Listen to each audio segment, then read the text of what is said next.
What's up mga ka-farmers? Good afternoon! For this video mga idol ka-farmers, just for sharing at ibabahagi ko sa inyo itong pamaraan ko na ito mga ka-farmers na ngayon ko lang subukan mga idol, dahil kailangan na natin ng alternatibong pamaraan para mapabilis, mapagaan ang trabaho mga idol. So gagawin ko ito mga idol ka-farmers. Mag-aabono kasi kami ngayon Tapos yung area natin, yan, yung talungan natin. Doon sa bandang sa bandang dulo, sa kabilang dulo, maputik or marami pang tubig.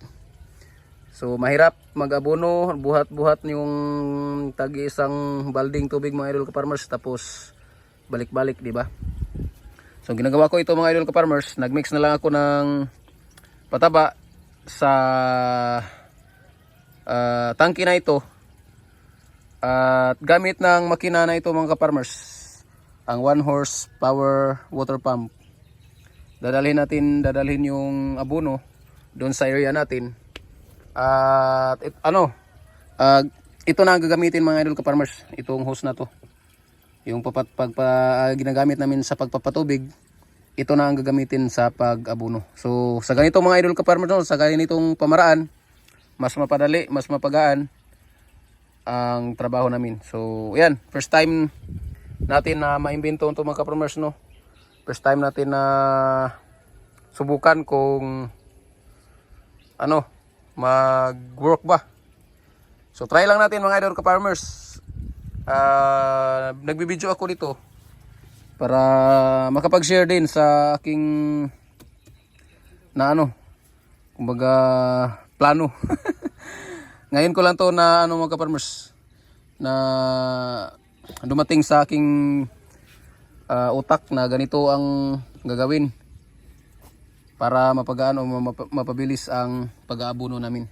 So update ko sa inyo mga idol ka-farmers kapag mag-aabono na kami, dahil yun malapit na mapuno mga idol ka-farmers. So ito tubig pa ito mga idol. Tingnan lang natin. Yan tubig. So kapag puno na to mga idol, magsisimula na kami sa pag-aabono. So gamit itong hose na to mga idol. So tingnan lang natin kung ano ang diferensya, kung gaano karami ang maubos nung mano-mano lang kumpara dito sa ginamitan ng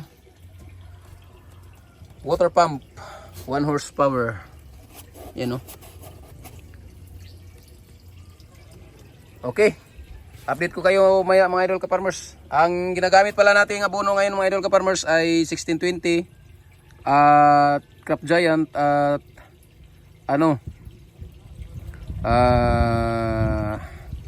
Tropicot. Yan ang apply natin ngayon.